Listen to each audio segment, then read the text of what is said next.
Hey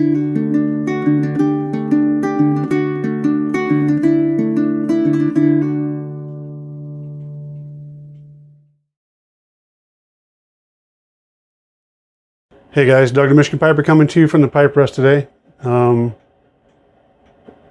Beautiful, beautiful day outside.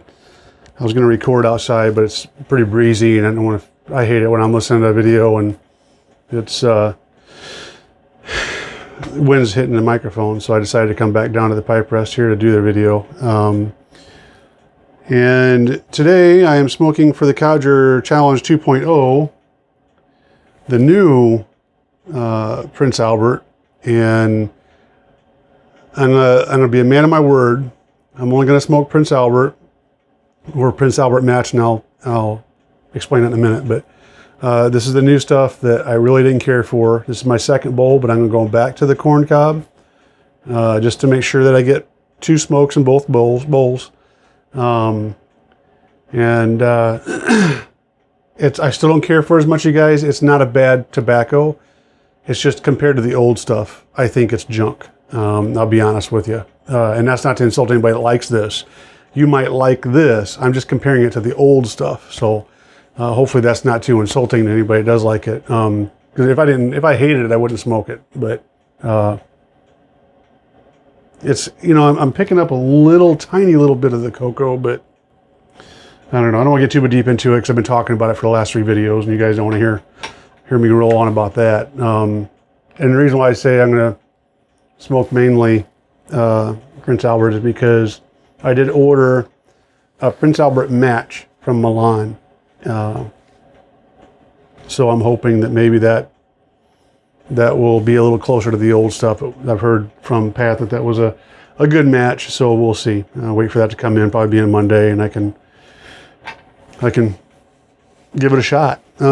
Just drinking water today. Because I didn't feel like waiting on the teapot, and I gotta get back to the fire station for some stuff. But speaking of the fire station, I wanted to do a video on the not so nice side of being a firefighter, or a responder, I should say.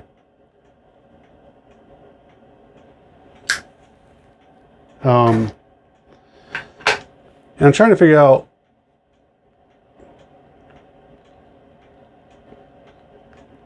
how to go down the road of this video, so I'm just gonna do it. But I hope this doesn't come across as looking for sympathy or for anything other than what it is. And everybody has dark spots in their lives, but as a responder, we tend to deal with some stuff that's darker than most people have to deal with. Matter of fact, I set on both departments I've been a chief of, I made sure to set our guys up with counseling, if they choose to, with counselors that are specific to emergency responders. And the reason why I say that is there's been documented cases where counselors have counseled emergency responders and they needed counseling because of what they'd heard. And I'm not joking. So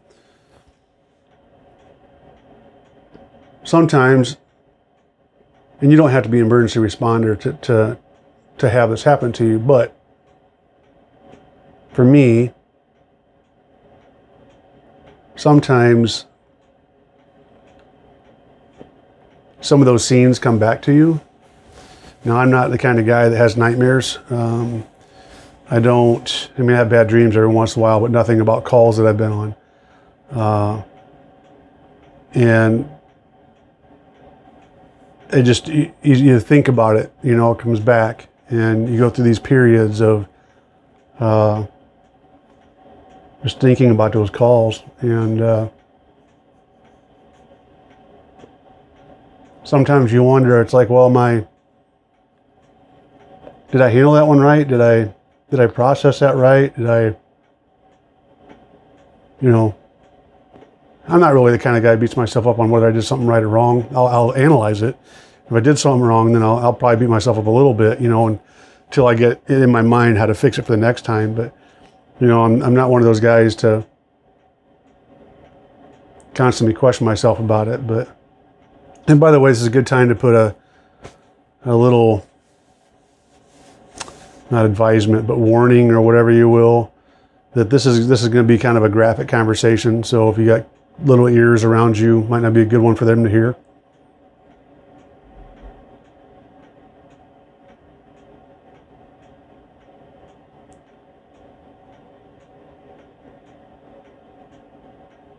But one of the ones that's been not bothering me, but coming back lately,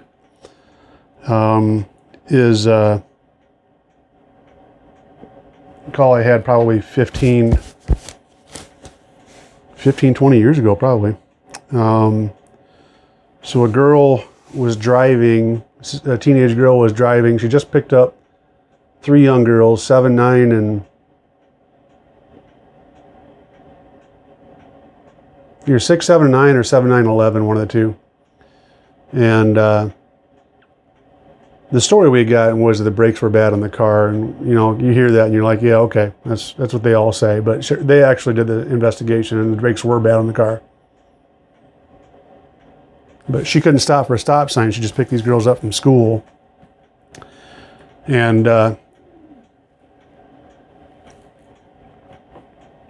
blew the stop sign on a 2-lane highway. She's come up to a 2-lane highway, and a large Dodge truck hit him broadside, just perfectly, right square in the center of the car.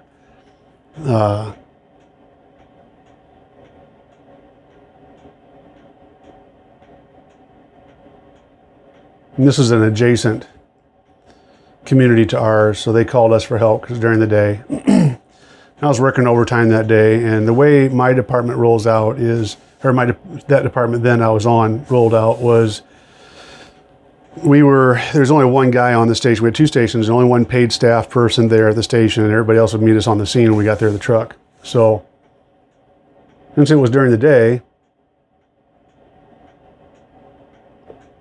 you know, I had nobody ride the truck with me, and very few of our guys met us there because it was during the day, everybody's at work. And so I get there, the adjacent municipality, they didn't have many firefighters either. A buddy of mine was working for the ambulance. It's a chaotic scene. There's people everywhere, and but we had to extricate these girls out of this car. They were all trapped, all 4 of them. And so my buddy is holding what we call C-spine on a little girl in the back, who was pinned between the back seat, the side of the back seat, and the passenger side door, back passenger side door. And so somehow I ended up on the jaws of life, and got the door open. And just as I open the door, start getting into the car to see how she's trapped, my buddy's leaning through the broken back window, holding her head. I'm looking at this beautiful little blonde girl, and I hear, "Doug?" And I'm like, okay, that's weird, because it didn't come from the responders. And I look up, and the girl that's driving, I know. She is a friend of mine's daughter, and I didn't know at the time, who was very much in shock. And she just turned around and looked at me, and she's like, "Doug?" And I looked up, and I'm like, and I hated saying it, but it was one of those things where you get caught off guard. But I looked up, and I'm like, "Hey, how you doing?" It was obvious that she wasn't doing well. And she's like, "I'm good." And then she just kind of, the stare goes off, and she looks around, and then she, at that point started, I think she's kind of in and out of reality, started asking for people to get her out and help her and whatnot. So there's that. And then, we get this little girl out, and we lost pulses on her. They got a helicopter flying in. We get all 4 of them out.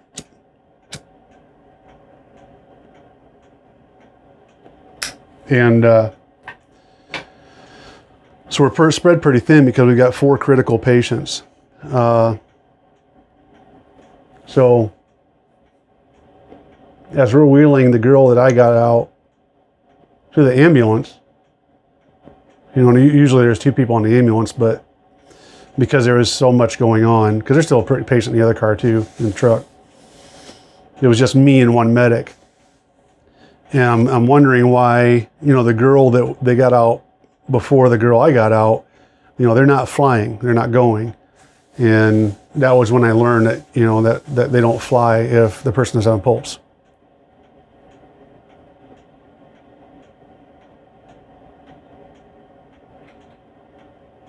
So we get the little girl, I think the one that we had was 7.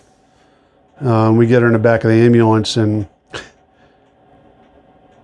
that day, since it was overtime, when I came into work, I didn't bring my rescue gear with me. My rescue gear is a thin set of coveralls. And the main purpose is that you can work and stay cooler.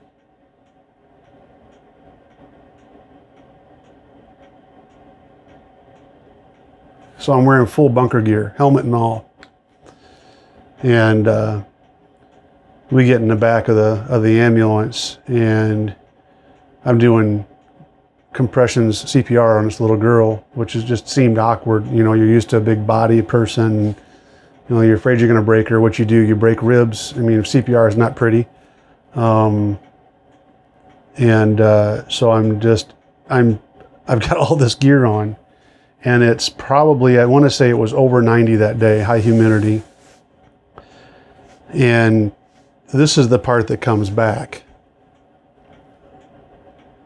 When you're doing compressions on a little girl, and every compression that you do, you're raining sweat on her. Like, you're talking 8 to 10 drops of sweat every compression. Raining. The medic that's in there with me was trying to get the proper jug set up.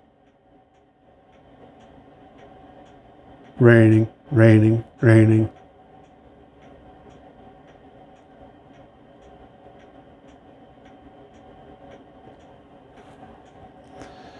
And finally, I think it was the crew from the other little girl, whoever was over there with her, hopped in the back, and they said, you can go, we'll take over from here. And I had taken my helmet off, so I grabbed my helmet and got out. And that's when I found out, of course, the other one didn't make it either. And I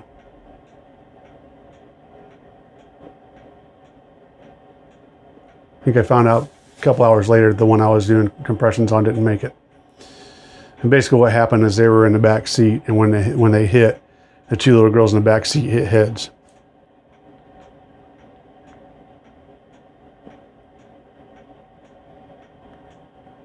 The 2 in the front made it. And the girl that I knew, she got some counseling. She needed it. I don't know if she's still taking it or not.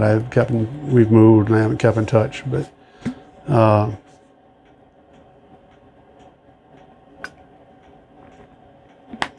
went to what we call a trauma review at the hospital.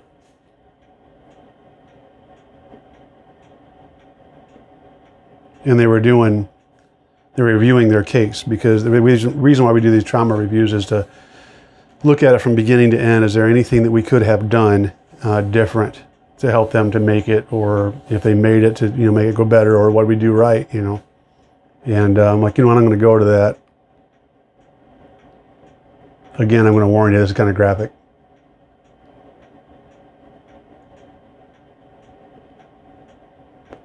But they show everything in the trauma review, including I don't know if it was an autopsy pic. I'm assuming it was an autopsy pic, but they had peeled the scalp back to look at the injuries. And it was like a road map. And everywhere that there was a crack in the skull, there was brain matter that was forcing its way through, which is indicative of a massive head injury with major swelling.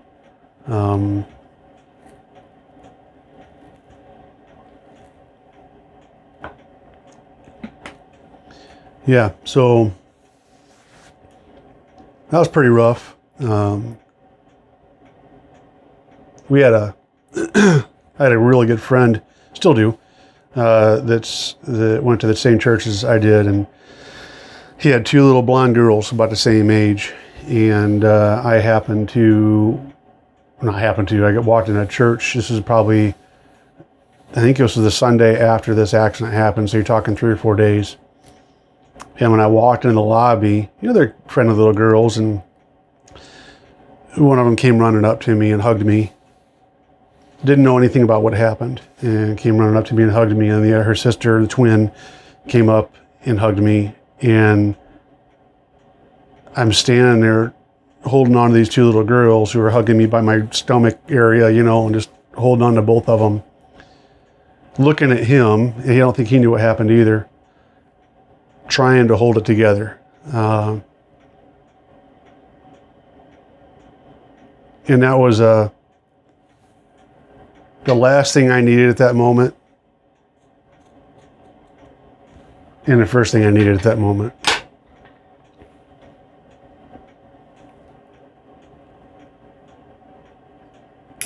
It was incredibly healing and incredibly painful at the same time.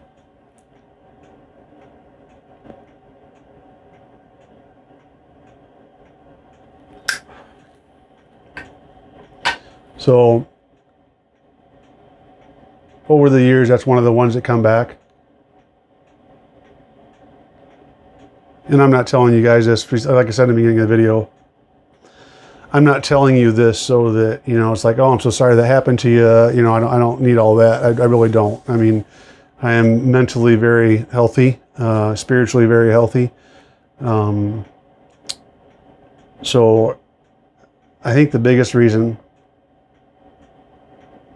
I share that is mainly because I think as men, especially, and I think I've got some female subscribers, and thank you very much. Glad to have you around. But especially as men, I think that we can take that kind of stuff and just bury it deep and never talk about it. And there's nothing wrong with talking about it. Now, obviously, it's got to be appropriate, right? And I think, if you look at Yardism's, Chad from Yardism, his latest contemplation word has to do with the right time and the right moment. You have to make sure that you have the right time, the right moment to bring that up. I think a lot of guys get stuck on when that is, so they just don't say anything at all. I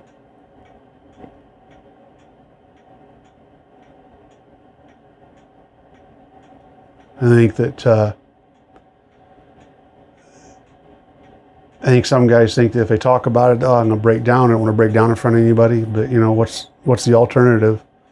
And everybody knows about, you bottle up soda and shake that puppy up, and eventually it's going to blow, and you don't want that either. So.